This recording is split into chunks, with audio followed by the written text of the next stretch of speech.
السلام عليكم ورحمة الله وبركاته. تحية طيبة على حبايبنا رجالتنا الناس المحترمة، كل اللي بيشوفونا وكل مشتركين القناة. ازيكم يا شباب؟ عاملين ايه؟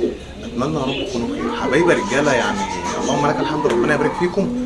تقريبا وصلنا ل 140 مشترك او 100 حاجة و40 مشترك، يعني انا سعيد بيهم جدا والله العظيم، اكتر من سعادتي بال 100,000 مشترك اللي كانوا موجودين على قناتنا القديمة. بس هستأذنك لو سمحت، لو بتشوفني لأول مرة ما تنساش تنزل دلوقتي حالا تشترك في القناة وتفعل زر الجرس عشان يوصلك كل حاجة جديدة احنا بنقدمها. ما تنساناش باللايك الجميل، اللايك بيرفع الفيديو وبيخلي اكبر عدد من المشتركين يشوف الحلقة ويستفيدوا بيها. ربنا يكرمكم ويبارك فيكم يا رب. شوفوا يا شباب، يعني اي حد عايز مني موضوع معين يقوله لي في التعليقات، يعني الناس اللي بتعلق لي تمام، وليد كلمنا عن كذا، وليد ممكن تشرح كذا، وليد ممكن تتكلم في الموضوع الفلاني، ومن عينيا الاثنين. دي اول جزئيه. ثاني جزئيه، نستأذنكم كده اي حد بيشوفني يا ريت كلنا في التعليقات كده نصلي على النبي عليه افضل الصلاه والسلام، ناخد حسنات وانتوا كمان تستفيدوا من حسنات، ويا رب يجعل ايامكم كلها جميله ان شاء الله. شوفوا يا شباب، في اسرار عن البيض بتاع الحمام مش هتعرفها ولا حد هيقولها لك غير مني انا. النهارده ان شاء الله في الحلقه ديت هقول لك على كل اسرار البيض. الحمام بينام قد ايه على البيض؟ الحمام بيبيض البيضه الاولانيه امتى والبيضه الثانيه امتى؟ هل لما بيبيض البيضه الاولانيه بينام عليها ولا لما بيبيض البيضه الثانيه بينام عليها؟ هل انا اعرف منين ان هم بيناموا ولا لا؟ الذكر بينام بالنهار ولا بينام بالليل؟ والعكس، النتايه بتنام بالنهار ولا بتنام بالليل؟ وايه اللي بيحصل بالظبط في المرحله ان هي من اول بيضه لحد ان شاء الله ميعاد الفرز؟ ان شاء الله الحلقه دي هتعجبكم جدا، والحلقه دي هتبقى مفيده لاي حد عايز يبقى فاهم طبيعه فرد الحمام. وانا علشان اربي حاجه رجاله لازم ابقى فاهم طبيعتها، هي ماشيه ازاي والدنيا معاها اخبارها ايه. بسم الله الرحمن الرحيم. بصوا يا شباب، اول حاجه فرد الحمام بيبيض لما بيبلغ من 5 ل 6 شهور من ميعاد خروجهم من البيض. جميل جدا. طيب بنجوزهم خلاص، ذكر وانتايه.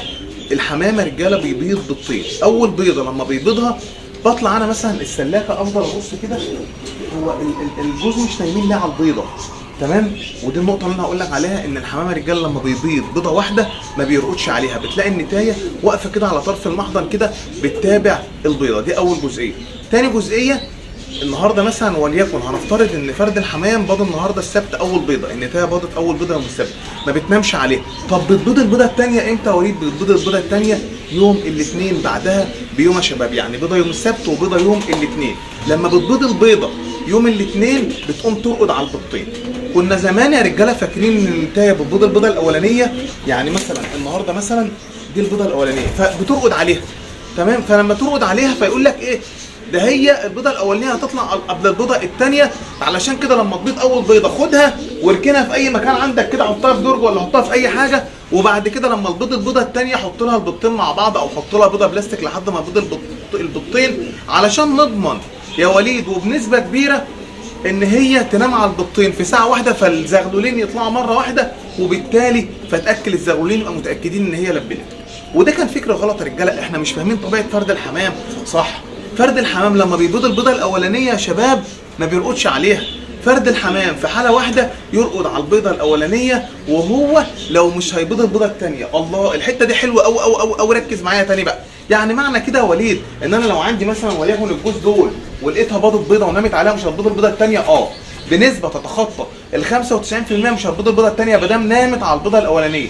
امال يا وليد ايه اللي بيحصل؟ هي رجاله بتبيض البيضه الاولانيه وما بترقدش عليها، بعد كده بتقوم بايضه البيضه الثانيه وبدأ ترقد عليها. طيب يا وليد، هو الحمام بينام كام بيضه على اليوم؟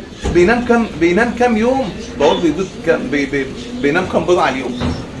بينام على البيض كام يوم يا شباب؟ الحمامه رجاله بيبيض اول بيضه او بيرقد على البيض من 17 ل 19 يوم على حسب اختلاف درجات الحراره. يعني ايه الكلام ده يا وليد؟ انا مش فاهم، وضح لي بشكل ابسط. يعني يا رجاله من الاخر كده، لو احنا في الصيف تلاقي الزغاليل طلعت بدري، طلعت على اليوم ال 17 ال 17 ونص ال 18 بحد اقصى. لو في الشتاء يا عم وليد تطلع بعد اليوم ال 19 وفي ال 19 وفي اليوم ال 20 كمان. ده لو في الشتاء، لان درجه الحراره منخفضه. لازم ابقى اكون فاهم الكلام ده كله. طيب انا كوليد كل شويه افضل امسك البيضه بقى والعب فيها في خلال الفتره من 19 ل 17 يوم ديت، ولا ماليش دعوه بيها؟ انا مش بمسك البيضه رجاله غير مره واحده بعد 5 ايام. الله، طب بمسكها بعد 5 ايام ليه يا وليد؟ عشان اعمل بيها ايه؟ علشان اكشف عليها رجاله. بكشف الموبايل بجيبه كده على البيضه، بلاقي البيضه فيها عروق دم كده قدامي، ببقى متاكد خلاص ان البيضه ديت عمرانه وتمام التمام. طب يا وليد انا مسكت البيضه وما لقيتش فيها عروق بعد 5 ايام، تبقى البيضه بايظه. طب انت ليه قلت لنا 5 ايام؟ هي بتبان عندي بعد 3 ايام. انا قلت 5 ايام يا رجاله عشان المبتدئ. عشان ايه المبتدئ؟ انا بكشف عليها بعد يومين بعرفها، انا بكشف عليها بعد 3 ايام بعرفها، بس انا بقول كده 5 ايام مجازا عشان تبقى باينه، عشان لو انت حتى في الشتاء تكون لحقت تجمع دم ما شاء الله يعني. طيب خلصنا من الجزئيه ديت وعرفنا. تعالى بقى للجزئيه اللي بعدها اللي انا هكلمك عنها، وانا مش عارف والله احنا وصلنا لحد الدقيقه كام في الفيديو علشان ميبقاش دمنا تقيل عليكم. وهي حته حلوه قوي، تلاقي دايما حد يكلمك ويقول لك والله وليد انا طلعت لقيت الحمام مش نايم على البيض. انا طلعت لقيت بس الذكر هو اللي نايم. انا طلعت دايما بلاقي النتايه هو اللي نايمه. طيب بصوا يا شباب، طبيعه الحمام اللي ربنا خلقه عليه هي علاقه متعاونه بين الاثنين، تلاقي الذكر والنتايه يناموا. طب انا ما بشوفهمش، والله دي مش مشكله، ما تتدخلش بقى في الامور اللي زي دي.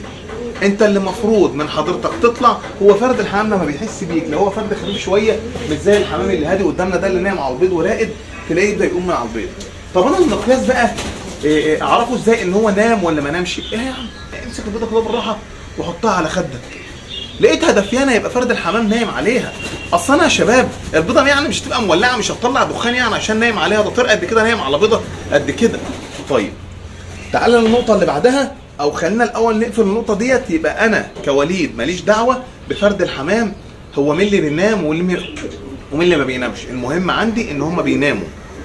طيب الطبيعه اللي ربنا خلقه عليها الذكر ينام بالنهار والنتايه تنام بالليل. تاني الجزئيه دي اللي ربنا خلقه عليها، تلاقي الذكر ينام بالنهار والنتايه تنام بالليل. طب ما تيجي كده يا عم وليد كده تثبت لنا صحه كلامك كده مثلا بحاجه. بصوا يا شباب، بصوا يا شباب، مين اللي نايم هنا؟ الذكر. طب نايم على ايه؟ بصوا يا شباب، نايم على بيضه. نايم على ايه؟ على بيضه. يبقى مين اللي بينام يا شباب؟ الذكر ينام بالنهار والنتايه تنام بالليل. بصوا يا شباب، حتى لو في زغاليل، بص مين اللي نايم؟ الذكر نايم بالنهار والنتايه هي اللي تنام على الزغاليل بالليل. بصوا يا شباب، زغلول اهو، زغلول طالع اهو، ركز معايا. الذكر ينام بالنهار والنتايه تنام بالليل. انا تصدقوا بالله يعني انا بربي مثلا حمام بقالي حاجه و30 سنه، انا عمري ما شغلت بالي بجزئيه مين اللي بينام. انا عارفها بس انا ما بهتمش بيها قوي. انا اهم حاجه عندي ان انا اطلع الاقي الزغلول واكل. طب مين اللي اكله مش مهم. طب لما بطلع بلاقي البيض دفيان طب مين اللي كان نايم مش مهم برضو، مين اللي عندي كان نايم. ده النتايه بتنامش، لا هي بتنام بس بتنام في وقت انت ما شفتهاش فيه. طيب ده الذكر ما بينامش، لا هو بينام بس انت بتطلع في وقت انت ما بتشوفش الذكر نايم فيه. خلاصه الموضوع يا رجاله ان البيض من 17 ل 19 يوم يفقس. النتايه ما بتنامش على البيضه الاولانيه وبتنام على البيضه الثانيه اول ما تبيض البيضه الثانيه. لو نامت على البيضه الاولانيه يبقى بنسبه 95% مش هتبيض البيضه الثانيه. تمام؟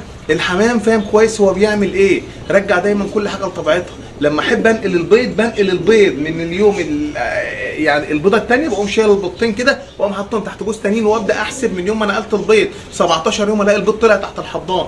حلقه ثانيه ان شاء الله بقول لك ازاي ننقل البيض وازاي نحضن وازاي نعمل الكلام ده كله. يعني حبايبي رجاله انا مش حابب ان انا اطول عليكم علشان ما يبقاش دمنا تقيل. وصلنا طبعا للدقيقه 8 اهوت. خلي الحلقات دايما خفيفه كده، خفيفه بس يكون فيها استفاده. صباح الفل يا رجاله، يا رب الحلقه تكون عجبتكم. محتاج ان انا اسمع رايكم في التعليقات، ما تنسوناش باللايك لو وصلت معايا للدقيقه ديت. كان معكم يا شباب اخوكم في الله وليد عبد الرحمن، والسلام عليكم ورحمه الله وبركاته.